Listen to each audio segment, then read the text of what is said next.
15 years of sleepless nights, only for my own sons to call their stepfather, father, before the judge. With that one signature, they erased their $2 million trust fund. And as they toasted to their betrayal, I let every single dollar return to me. I am 48 years old, and I dedicated a decade and a half to raising them alone, asking for no help, doing everything possible to give them a dignified future. And still, one day, they stood before a court and chose another man over me. What they didn't know was that this decision set off a chain of consequences that none of them expected. It didn't end the way they thought it would. You don't raise two boys for 15 years expecting them to one day spit in your face. But that's exactly what happened. Hugo was 17 and Alvaro was 16. I was the one who woke up at 5 a.m., who packed their lunches, who endured boring school concerts and worked 2 jobs so they would want for nothing. Their mother abandoned us early on and returned years later with her upgrade, a guy named Rafa, who paraded around as if he'd invented fatherhood. And where did we end up after all that effort? In a family courtroom. I will never forget those rigid benches. My sons were across from me with that smirk of teenagers who think they've fooled everyone. My ex-wife sat beside them, brimming with satisfaction, and Rafa, with his arms stretched behind them as if he owned the room. The judge hadn't even entered yet, and I could already see her leaning towards Hugo and Alvaro, whispering like a coach explaining the final play. Hugo nodded seriously. Alvaro held back a laugh as if it were all a joke. That was the first punch to the gut. They didn't even seem nervous. It was as if they had rehearsed how to betray me. When the judge finally entered, he asked the basic questions. Hugo, Alvaro, are you sure about this adoption? Do you understand what it means? Hugo straightened up as if delivering a speech. Yes, Your Honor. Rafa is the real father in our lives. He showed us what it means to be a dad. A buzzing filled my ears. Real father. I wanted to stand up and scream at them. Who stayed up with you when you had a fever? Who took double shifts so you never lacked for gifts at Christmas? But I held back. I clenched my jaw and refused to give them the satisfaction of seeing me broken. Then it was Alvaro's turn. The boy pulled something from his pocket, and I recognized it immediately. An old photo, one of the ones I kept in the living room, the 3 of us at the park when he was about 8 years old. It had disappeared months ago. He held it up, tore it in 2, and let the pieces fall into my lap without saying a word. Then he stood up and went to stand next to Rafa as if nothing had happened. You can't explain the emptiness you feel in your chest when your own son does something like that. It's not a loud noise, not even an immediate pain.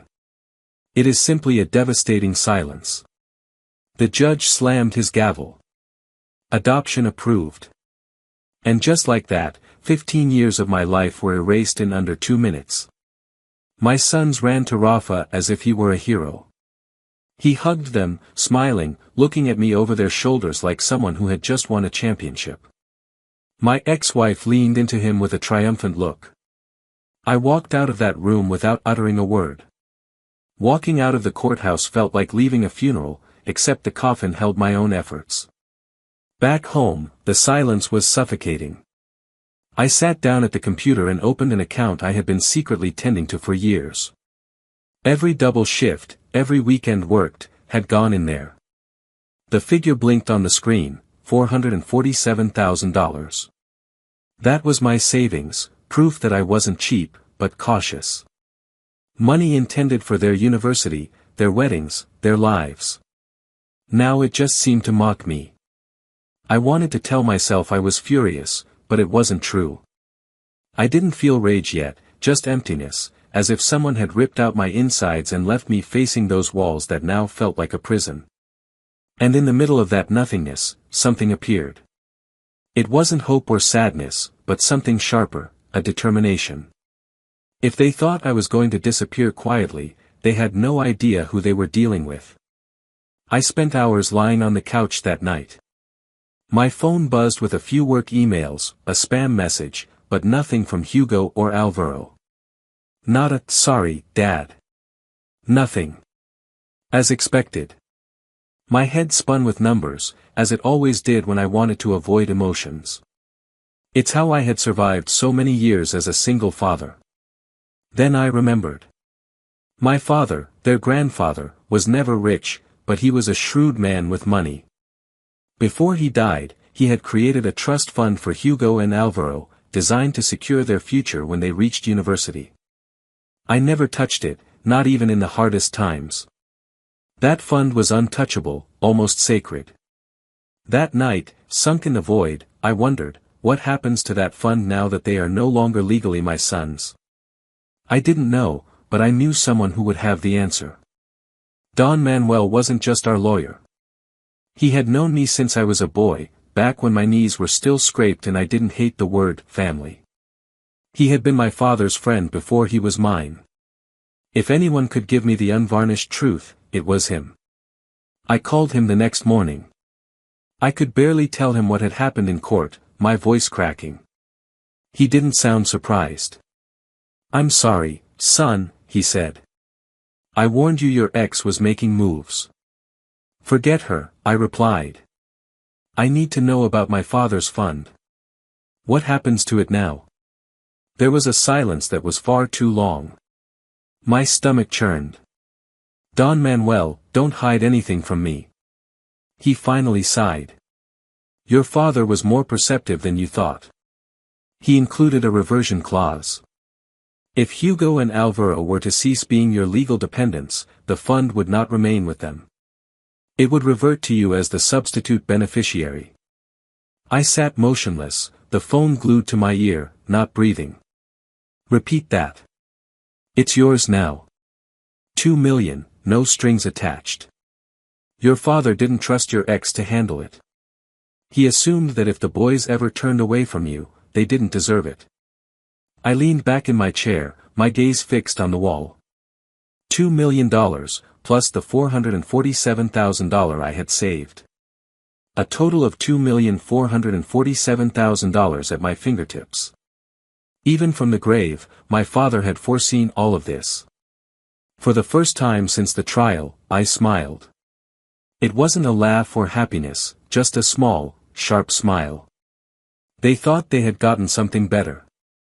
They thought their indebted stepfather, with his leased cars and maxed-out credit cards, was their golden ticket. They had no idea what they had really done. They had just signed away their entire future. After the hearing, I called Don Manuel and thanked him for his help, assuring him I would stop by during the week to sign the official documents. When I hung up, I went straight to the closet and pulled out the safe.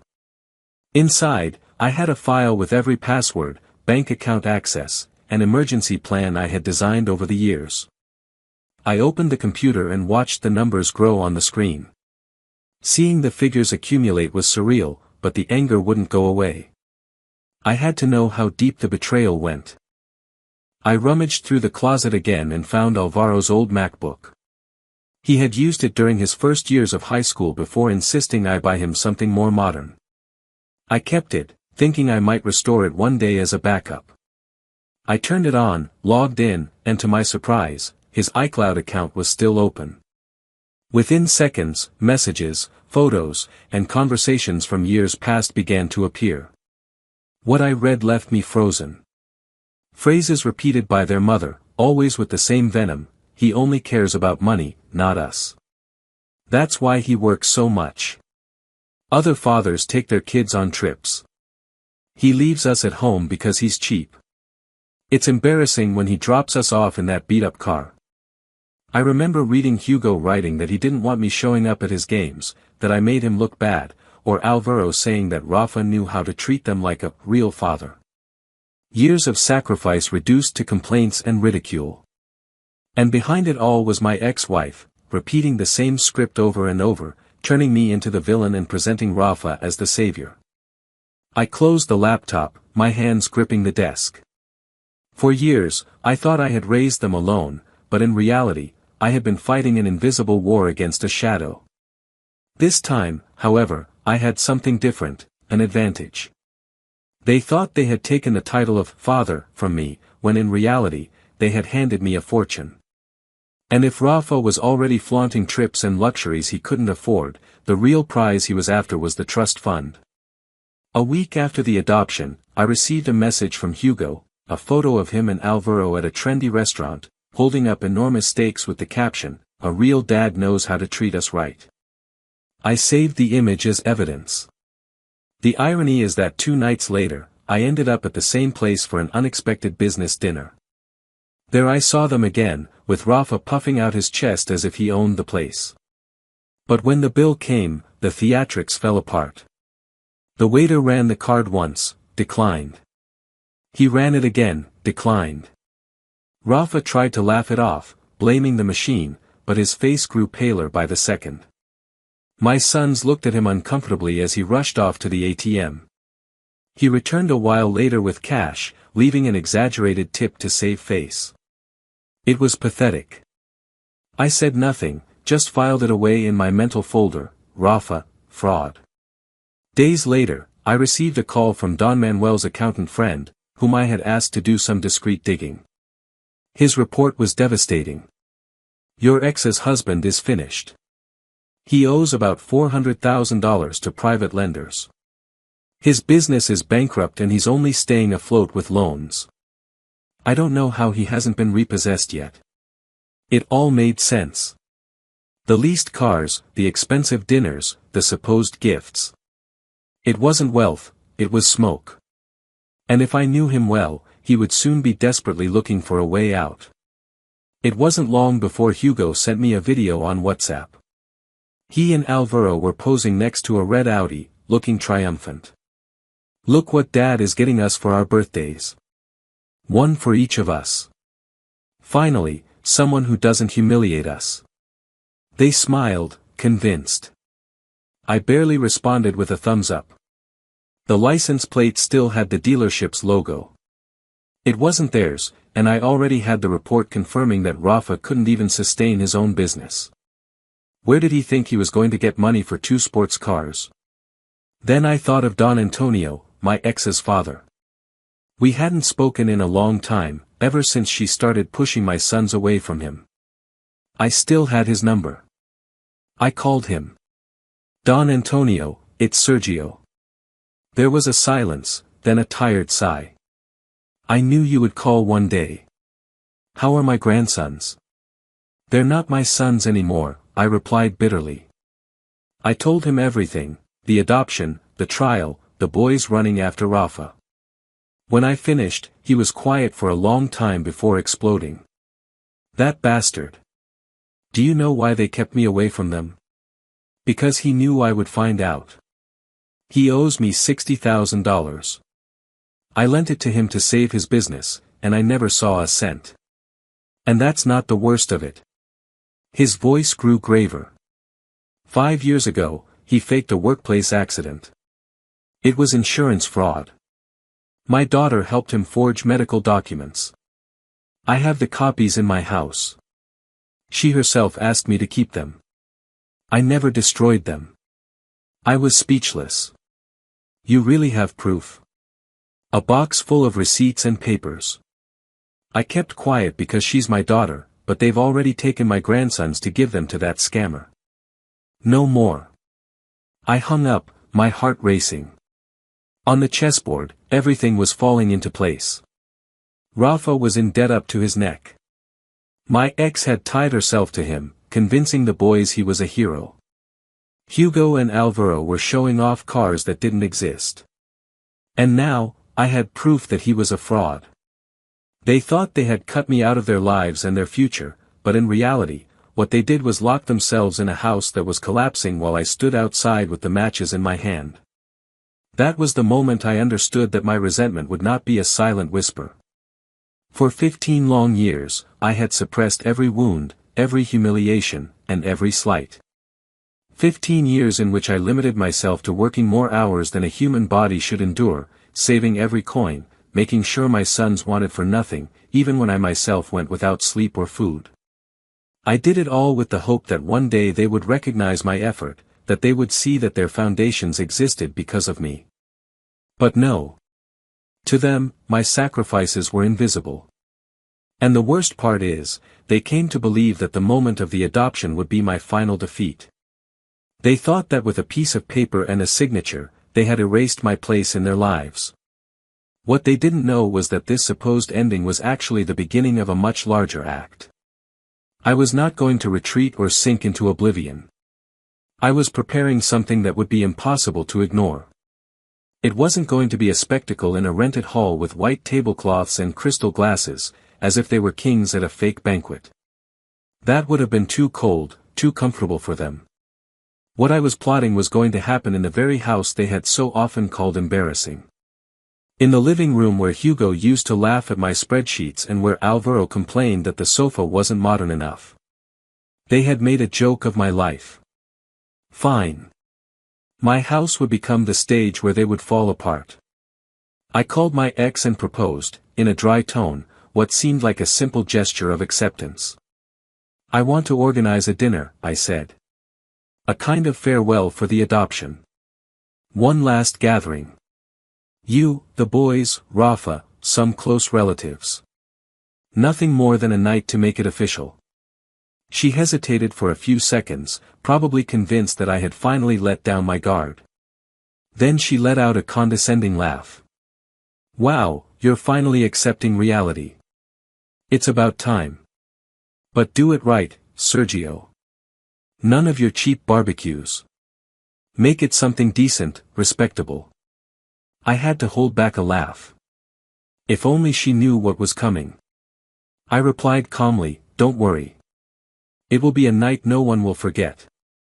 That same night, sitting at my desk, I drew up 2 lists.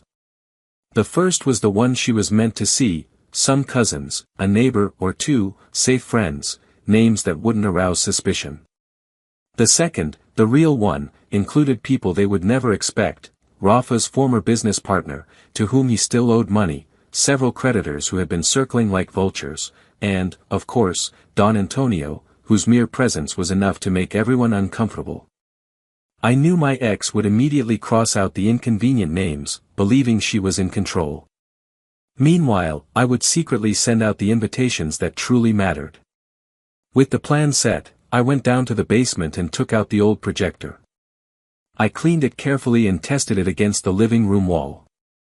The image was clear, precise, impossible to miss. It was perfect. Then I immersed myself in preparing the slides. I spent entire nights in front of the computer, almost in a frenzy, collecting evidence of every sacrifice, recorded overtime hours, university tuition invoices, receipts for medical payments, transfers from my savings. Each slide was irrefutable proof that I had always been there. And finally, the centerpiece, the scanned document of the University Trust Fund with the clause highlighted in bold. Unappealable. Inevitable. That dinner was no longer a family event, it was a public trial, and they were the accused. A few days later, upon returning home, I found a package at the door. It had no return address. Inside, carefully arranged, were framed photos I hadn't seen in months, me with Hugo and Alvaro at the beach, at Christmas, at Little League games. On top, a piece of paper with Hugo's messy handwriting, keep the memories. The future is ours, not yours. I stood frozen in the kitchen, those words cutting through me like a knife. I had thought tearing a photo in the middle of a trial was the lowest they could sink, but this was worse. They were returning my years of fatherhood, packaged like trash. I took the entire pile, carried it to the fireplace, lit a match, and threw in one photo after another. Watching them turn to ash didn't hurt as I imagined. It was strange. I didn't feel loss, but closure. It was like closing a door forever and locking it from my side. That night, instead of sinking into the sofa, I decided to go to the gym. That's where I saw her.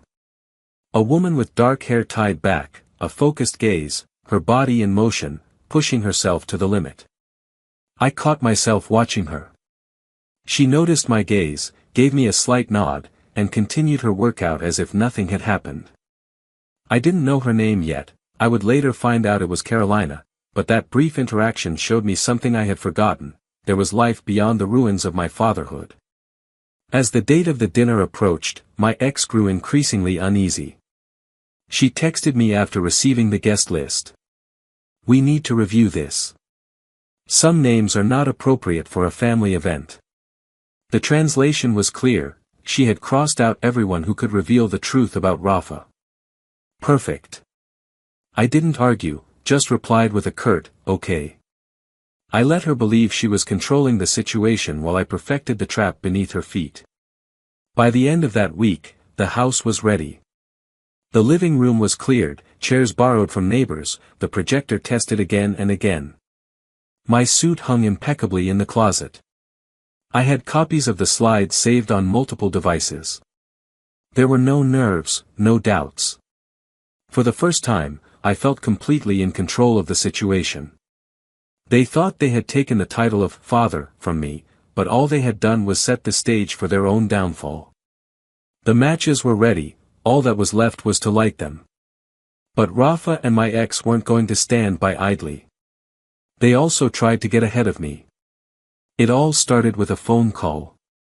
The phone vibrated, and when I saw the name on the screen, I almost burst out laughing. It was Rafa. It was the first time he had dared to call me directly. I put him on speaker, propped the old phone on my desk, and activated the recorder. I knew whatever came out of his mouth would be valuable. "Hello, Sergio," he said with a false cordiality that sounded forced. "I thought we should talk, man to man." "Talk about what?" I asked, though I already suspected the answer. "Look, now that I'm Hugo and Alvaro's father, I need access to their educational accounts. My lawyer says that as their legal guardian, I have the right to manage the trust fund your father created. Let's not complicate this. Give me the information, and we'll be at peace." I leaned back in my chair with a smile he couldn't see. "That's funny," I replied, "because I don't have the details. My father handled everything with Don Manuel, the family lawyer. If you want the information, you'll have to ask him." Silence. Then a dry grunt. "Fine. Give me his number." I gave it to him. I hung up and went on with my day.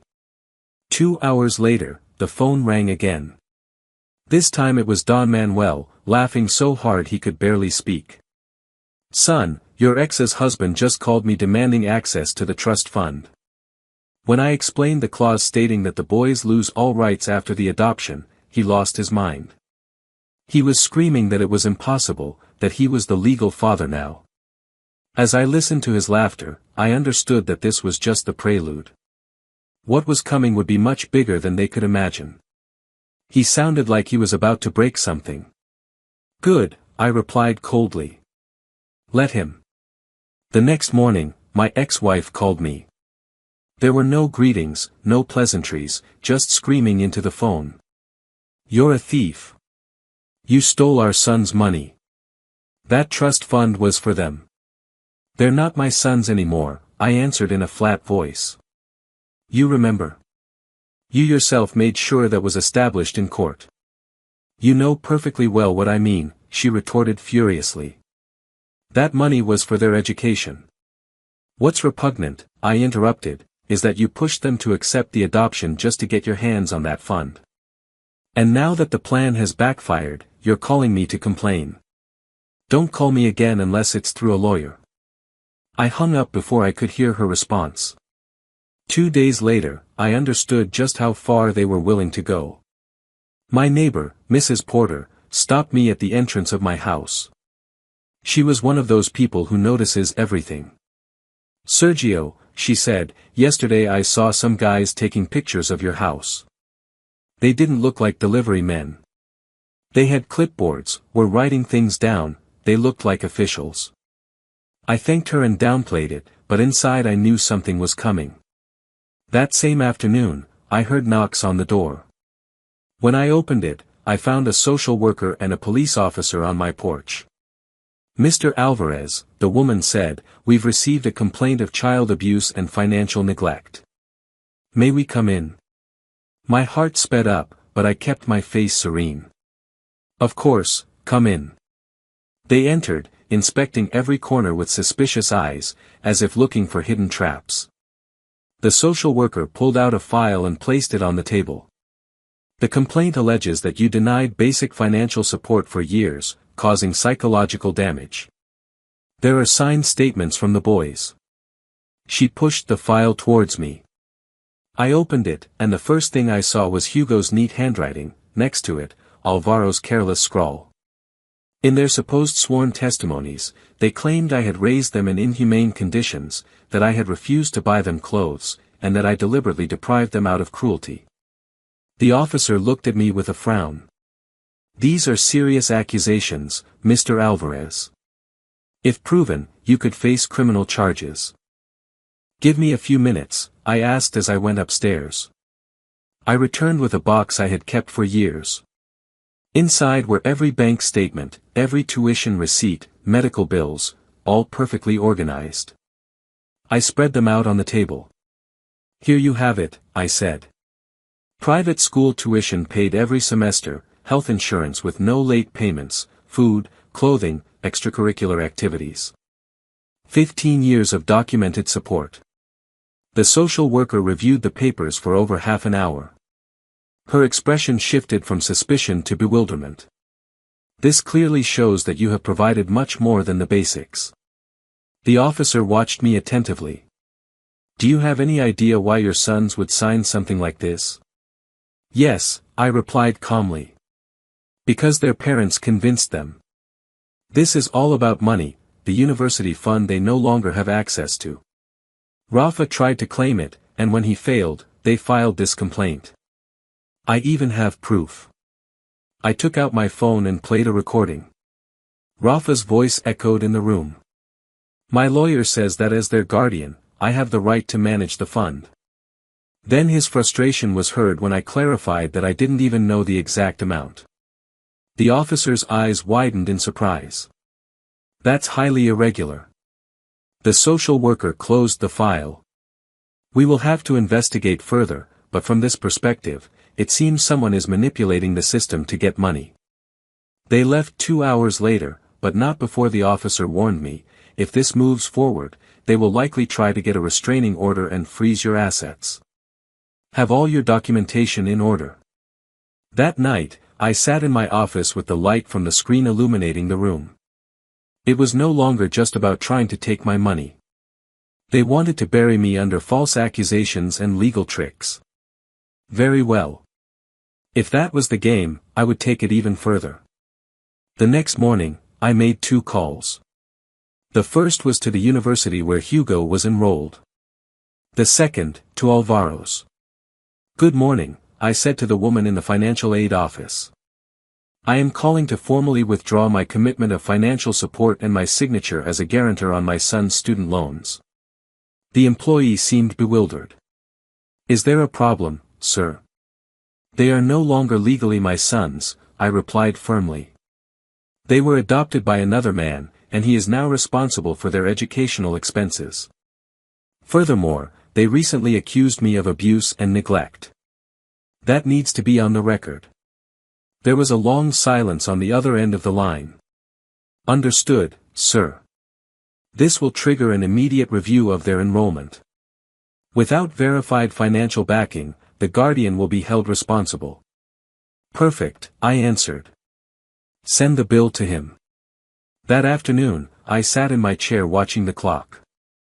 The house was impeccable, my documents were in order, and I was prepared for anything. They thought they could beat me with false complaints and manipulation. They were about to discover what it means to lose everything they trusted in. The matches weren't just ready anymore. The first flame had been lit. When the night of the farewell dinner arrived, my home didn't even look the same. The living room was transformed, unrecognizable to anyone who had visited me before. I had removed all the usual furniture and set up folding chairs in perfectly ordered rows, as if for an impromptu conference. The projector was aimed at the main wall, ready to display what I had so carefully planned. The air was filled with the aroma of freshly delivered food. It wasn't a lavish banquet, but it was refined enough to surprise those who were convinced the only thing I knew how to do was fire up a rusty grill and flip some burgers. That night, everything was calculated to show them they didn't know half of who I was. I was wearing a new suit, pressed to the last crease, with cufflinks that shone under the light and gave me a confidence I hadn't felt in years. I looked at myself in a mirror before it all began and knew that tonight I was reclaiming more than just dignity. I was reclaiming my place. Carolina appeared by my side shortly after, dressed with a simple but impossible to ignore elegance. When she took my arm and looked at me with that silent complicity, she gave me the certainty that I would not be entering this battle alone. The doorbell rang, and slowly, the guests began to arrive. The first to appear was my ex-wife, with the same arrogant expression as always, wrapped in a sequin dress that seemed to scream for attention. Behind her came Rafa, already sweating, even though the night had just begun, adjusting his shirt collar as if trying to escape his own skin. And then I saw them, Hugo and Alvaro. They entered with hesitant steps, unable to hide their discomfort. Their eyes darted nervously, as if they feared this was a trick, a trap set for them. "Well," my ex commented sarcastically, glancing around the room. "At least you tried to make this look serious. I'll give you credit for the effort." I simply smiled calmly. "Have a seat wherever you like," I replied. "We'll begin in a few minutes." They weren't the only important guests. Don Antonio entered next, walking firmly. He shook my hand with force, never taking his eyes off Rafa, like a predator sizing up its prey, waiting for the right moment to strike. A couple of Rafa's creditors slipped in among the attendees. They made no noise, but their tense faces betrayed the expectation of those who know that justice is finally about to fall upon someone who cheated them. I even heard one of them mutter bitterly, "I can't wait to see him cornered." The food was served immediately, a tactic to maintain the illusion that this was a festive gathering and not a settling of scores. There was a murmur of conversation, the clinking of cutlery against plates, but a latent tension hung in the air. Every so often, I noticed the guests' eyes shifting towards me, waiting for the moment I would reveal the true reason I had brought them together. And then, as if rehearsed, my ex raised her glass and with a venomous smile, declared, "Let's toast to family, to new beginnings, and to Rafa, who was present when others failed." The room erupted in lukewarm, forced applause. Hugo forced a mocking smile. Alvaro nodded with a smug look, and Rafa puffed out his chest, enjoying the false recognition as if it were a trophy. I let the sound of the clapping slowly die down. Then I calmly stood up and took control of the projector. "Thank you for those words," I said, looking at everyone with serenity. "But I think it's time to clarify a few things. If we're going to celebrate something, it's best we all know exactly what we're celebrating." Silence immediately fell over the room. With a click, the first slide appeared on the wall, a detailed record of my overtime hours over 15 years. Endless rows, sacrificed nights, double shifts, lost weekends, all perfectly documented. For 15 years, I worked 2 jobs, I began. Every cent I could save, I invested in raising Hugo and Alvaro. Their school tuition, their health, their food, their clothes. Here is every expense. Some of you called me cheap, others thought I never did enough. Well, now you have the numbers. I moved to the next slide, my savings account, a balance of $447,000, accumulated through discipline and hard work. A murmur of surprise rippled through the room, but the best was yet to come.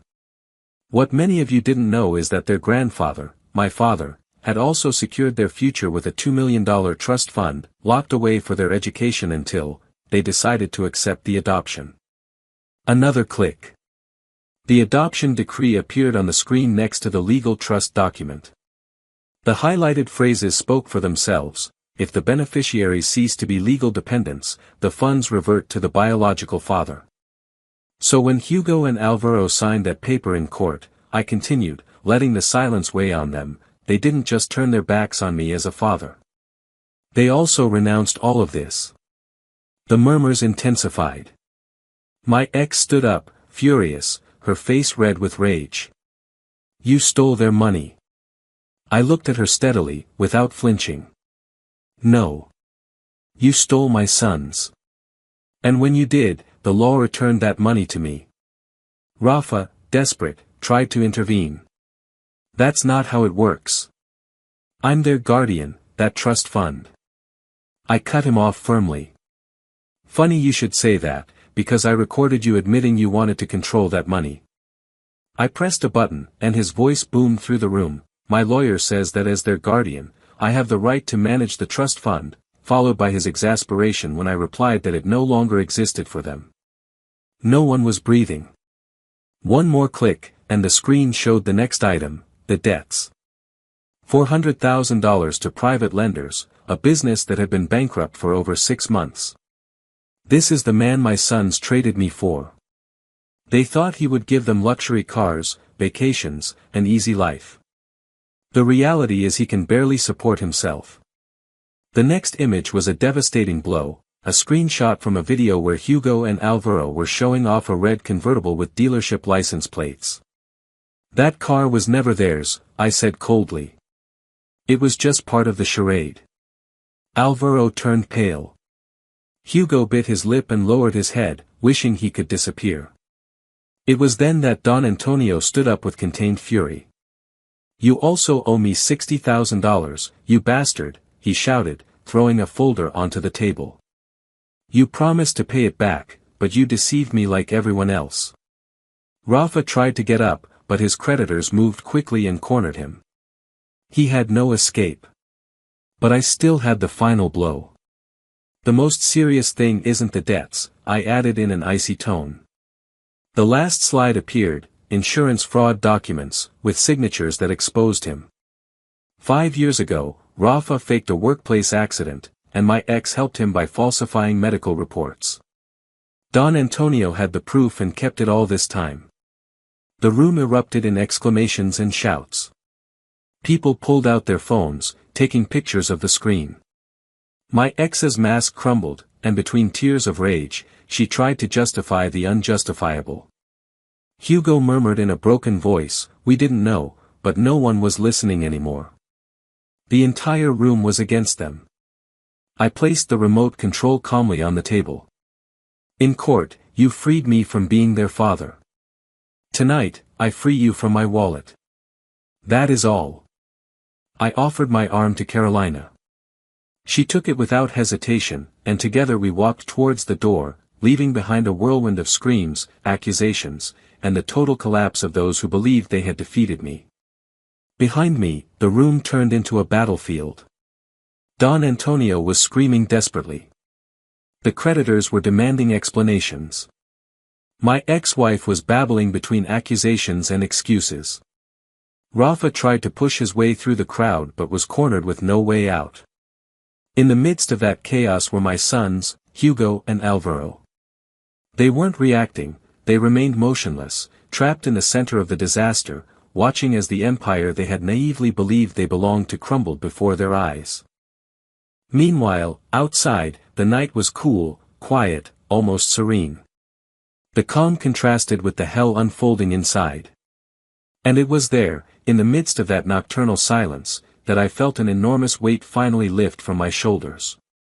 The fire was already burning, consuming everything, and I didn't need to stay and watch the ashes carry away the lies they had built. The following week, the consequences came swiftly. Rafa's creditors wasted no time, they sued him immediately and froze what little he had managed to accumulate. Within weeks, prosecutors filed formal charges. Months later, he was forced to accept a plea deal and was sentenced to 2 years in prison for insurance fraud. Don Antonio, for his part, handed over all the incriminating documents, which sealed Rafa's fate. My ex-wife, cornered, had no choice but to negotiate. In exchange for her testimony against Rafa, she received probation, but the stain on her record was permanent. That criminal record left her out of any serious employment opportunities. Her friends, the ones she used to boast to about her new lifestyle, began to turn their backs on her. She went from being the proud woman showing off her upgrade to someone everyone avoided as if she were a disease. As for Hugo and Alvaro, they quickly discovered that teenage arrogance holds no value in the face of reality. Without the trust fund and without my backing as a guarantor, Hugo's university admission was cancelled before the semester even began. Alvaro, who had secured an early admission, also had his spot revoked as soon as the irregularities were confirmed. When I withdrew my financial support and the adoption papers were finalized, the universities flagged their records with an alert that closed any future doors. Other institutions, seeing that shadow, wouldn't even consider them. The supposedly bright future Rafa had promised them disintegrated in a single night. From dreaming of trips, cars, and university careers, they moved on to survival. Hugo got a night job stocking shelves at a supermarket. Alvaro ended up waiting tables at a restaurant chain, the same place he used to eat with his friends for fun. With no other options, they moved into a tiny one-bedroom apartment together, sharing expenses as best they could. No cars, no vacations, no designer clothes. Just paychecks that vanished as soon as they received them. Several months passed before I saw them again. One Saturday morning, my doorbell rang. When I opened the door, there they were, thinner, tired, with dull eyes. They were no longer the arrogant boys who had presented themselves with such hubris in court. What I saw in their gazes was different, exhaustion, and perhaps a glimmer of respect, even fear. "Hi, Dad," Hugo said, his voice trembling. I didn't move. "What are you doing here?" I asked coldly. Alvaro swallowed hard before answering. "We want to talk, if you have time." Against my instincts, I let them in. They sat at the same table where years ago I had shown the social worker all my receipts as proof that I could support them. This time, they were the ones putting papers on the table, pay stubs, a notebook with budgets, notes on what they had done to survive.